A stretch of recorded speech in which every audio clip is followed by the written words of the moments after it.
नमस्कार, मी प्रणिता बोरसे. आपण पाहत आहात TV9 मराठी आणि यानंतर सुपरफास्ट 50च्या माध्यमातून पाहूयात महत्त्वाच्या बातम्या. शिंदे गटाच्या 8 उमेदवारांची पहिली यादी जाहीर करण्यात आली आहे. पहिल्या यादीत 8 पैकी 7 विद्यमान खासदारांना पुन्हा संधी मिळाली आहे. मात्र मुख्यमंत्र्यांचे पुत्र श्रीकांत शिंदेंचं नाव पहिल्या यादीत नाही आहे.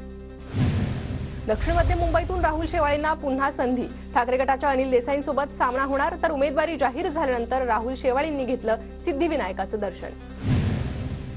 शरद पवार आज सातारा दौऱ्यावर. कोडोलीमध्ये पदाधिकाऱ्यांसोबत बैठक. दुपारी 2:30 वाजता पत्रकार परिषद. यवतमाळ वाशिम लोकसभा मतदारसंघात शिंदे गटाच्या उमेदवाराचा तिढा सुटेना.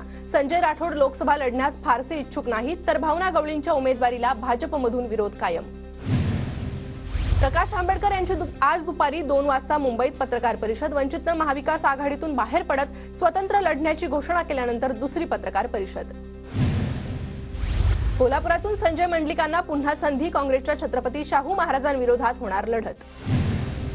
न्यायपालिकेवर दबावाचा प्रयत्न. राजकीय नेत्यांशी संबंधित भ्रष्टाचाराच्या प्रकरणांमध्ये न्यायपालिकेवर दबाव आणण्याचा आणि न्यायालयांना बदनाम करण्याचा प्रयत्न असल्याचा दिल्लीतील वकिलांचा आरोप. केंद्रीय मंत्री नितीन गडकरी धमकी प्रकरणाचा खटला नागपुरातच चालणार. 100 कोटी रुपयांची खंडणीसाठी जीवे मारण्याची धमकी प्रकरणाचा खटला नागपूरच्या विशेष न्यायालयातच चालणार. NIA कडून प्रकरण मुंबईला स्थलांतरित करण्याचे अपील मागे. पुरंदरमध्ये शिवतारे महायुती सोबतच अशा आशयाचं पोस्ट व्हायरल. पोस्टवर अबकी बार सुनेत्रा वहिनी खासदार असाही उल्लेख. सुप्रिया सुळे धमकावत असल्याच्या चाकणकरांचा आरोप. धमकीचा व्हिडिओ दाखवत गृहमंत्र्यांकडे दखल घेण्याची चाकणकरांची मागणी. परभणी लोकसभेसाठी मनोज जरांगेंना उमेदवारी देण्याची मागणी. परभणीत सकल मराठा समाजाच्या बैठकीत निर्णय. जरांगे पाटलांच्या पाठीमागे उभे राहण्याचं आश्वासन.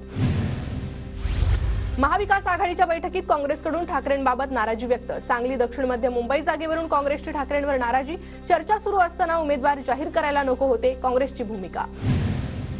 परभणी लोकसभा रासपला सुटण्याची चर्चा सुरू असताना भाजप पदाधिकारी निवडणुकीच्या फील्डवरून गायब. तर परभणी लोकसभा रासपला सोडण्याला भाजप कार्यकर्त्यांकडून विरोध. बच्चू कडूंची आज दुपारी 1 वाजता महत्त्वाची पत्रकार परिषद. बच्चू कडू नवनीत राणांविरोधात उमेदवारी घोषणा करण्याची शक्यता. सहकार मंत्री दिलीप वळसे पाटलांवर शस्त्रक्रिया. घरात पाय घसरून पडल्यानं वळसे पाटलांच्या डाव्या मांडीच्या हाडाला आणि डाव्या हाताच्या मनगटाला दुखापत.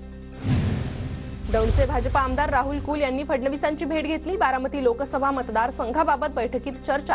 महायुतीच्या उमेदवारासाठी प्रचार करू, कुल यांचं वक्तव्य. सदाभाऊ खोत आणि देवेंद्र फडणवीसांमध्ये बैठक. बैठकीत हातकणंगलेची जागा रयत क्रांती संघटनेला देण्याची मागणी. खोत यांची माहिती. हातकणंगलेला मतदारसंघातून लढवण्यासाठी सदाभाऊ खोत इच्छुक. रत्नागिरी सिंधुदुर्गची जागा भाजपच्या पारड्यात जाण्याची शक्यता. लवकरच नारायण राणेंच्या उमेदवारीची घोषणेची चर्चा. नारायण राणेंनी घेतली फडणवीसांची भेट. माढा तालुक्यातील गर अकोले इथे धैर्यशील मोहिते पाटलांचं स्वागत. धैर्यशील मोहितेंचं तुतारी वाजवत आणि फुलांची उधळण करत भव्य स्वागत. ठाकरे गटाचे लोकसभा उमेदवार राजाभाऊ वाजेंचं नाशकात जंगी स्वागत. उमेदवारी जाहीर होताच वाजेंनी मातोश्रीवर उद्धव ठाकरेंची भेट घेतली. मेहनत करून निवडून या असं उद्धव ठाकरेंनी सांगितलं. भेटीनंतर वाजेंची प्रतिक्रिया. अमरावतीत ठाकरे गटाचे दिनेश बुब आज प्रहारमध्ये प्रवेश करण्याची शक्यता. दिनेश बुब प्रहारमधून निवडणूक लढण्याची शक्यता. दिनेश बुब यांनी महाविकास आघाडीतून उमेदवारी मागितली होती. अजित पवार गटाची 37 स्टार प्रचारकांची यादी जाहीर. अजित पवार, छगन भुजबळ, रुपाली चाकणकरांचा समावेश. राज ठाकरे महायुतीच्या स्टार प्रचारकांच्या रांगेत. नवनीत राणांच्या फेसबुक पोस्टमध्ये महायुतीच्या नेत्यांसोबत राज ठाकरेंचाही फोटो. परभणीत लोकसभा निवडणुकीच्या प्रचारासाठी उमेदवारांना केवळ 28 दिवसांचा कालावधी. प्रचारासाठी करावी लागणार तारेवरची कसरत.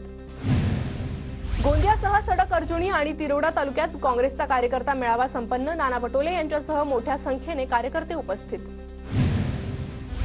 हिंगोलीतील 24 काँग्रेस पदाधिकाऱ्यांचे राजीनामे. हिंगोलीची जागा ठाकरे गटाकडे गेल्याने काँग्रेस पदाधिकारी नाराज. हिंगोलीची जागा ठाकरे गटाकडे गेल्याने महाविकास आघाडीत धुसफूस. महाविकास आघाडीमध्ये सुसंवाद आहे, विसंवाद नाही. धुळ्यातील महाविकास आघाडीच्या नेत्यांच्या प्रतिक्रिया. धुळे मतदारसंघात 85 वर्षांवरील 23,000 मतदार, तर 10,000 दिव्यांग घरूनच मतदान करणार. वृद्ध आणि दिव्यांगांना फायदा होणार. धुळे तालुक्यातील अनेक भागात विहिरींनी तळ गाठले. कांद्यासह भुईमुगाचं पीक धोक्यात, तर आठवड्याभरापासून तापमानाचा पारा 40 अंशावर. नंदुरबार जिल्ह्यात टरबुजाची मागणी वाढली. मात्र टरबुजावर व्हायरसचा प्रादुर्भाव. शेतकरी अडचणीत. धुळ्यात भाजीपाल्याला भाव कमी मिळत असल्याची शेतकऱ्यांची खंत. उत्पादन चांगलं मिळत असलं तरी अपेक्षेप्रमाणे भाव मिळत नसल्यानं शेतकऱ्यांची खंत.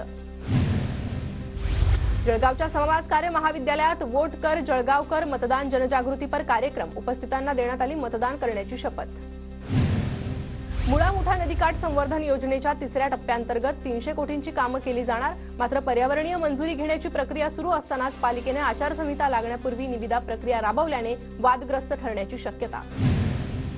महाराष्ट्र राज्य बाल हक्क संरक्षण आयोगाकडून शाळांसाठी वाहतूक सुरक्षा मार्गदर्शक तत्व जाहीर. शाळेच्या बसगाड्या शालेय सहली दरम्यान विद्यार्थ्यांची सुरक्षितता तसेच शाळा व्यवस्थापनाची जबाबदारी आदींचा समावेश. जळगावच्या पारधीमधील शिवजयंतीच्या मिरवणुकीत मंत्री गुलाबराव पाटलांनी ठेका धरला. राज्यभरात काल तिथीनुसार छत्रपती शिवाजी महाराजांची जयंती साजरी झाली. छत्रपती शिवाजी महाराजांची जयंती रायगड जिल्ह्यात मोठ्या उत्साहात संपन्न. महाड तालुक्यातील दासगाव मधल्या दौलतगडावर दीपोत्सव, पारंपरिक गोंधळ, जागर आणि सांस्कृतिक कार्यक्रमांचं आयोजन. जळगावात छत्रपती शिवाजी महाराजांच्या तिथीनुसार जयंतीनिमित्तानं शेकडो तरुणांना शिवचरित्राचं वाटप. माजी महापौर अश्विन सोनवणे यांच्या मदतीनं कार्यक्रमाचं आयोजन. धुळ्यात ठाकरे गटाकडून तिथीप्रमाणे शिवजयंती साजरी. लोकनृत्यासह विविध कार्यक्रमांचं आयोजन. जळगावच्या गौताळा अभयारण्यात तीव्र उन्हात मुक्या प्राण्यांना खाद्य आणि पाण्याचा पुरवठा. शिवनेरी फाउंडेशनचा उपक्रम.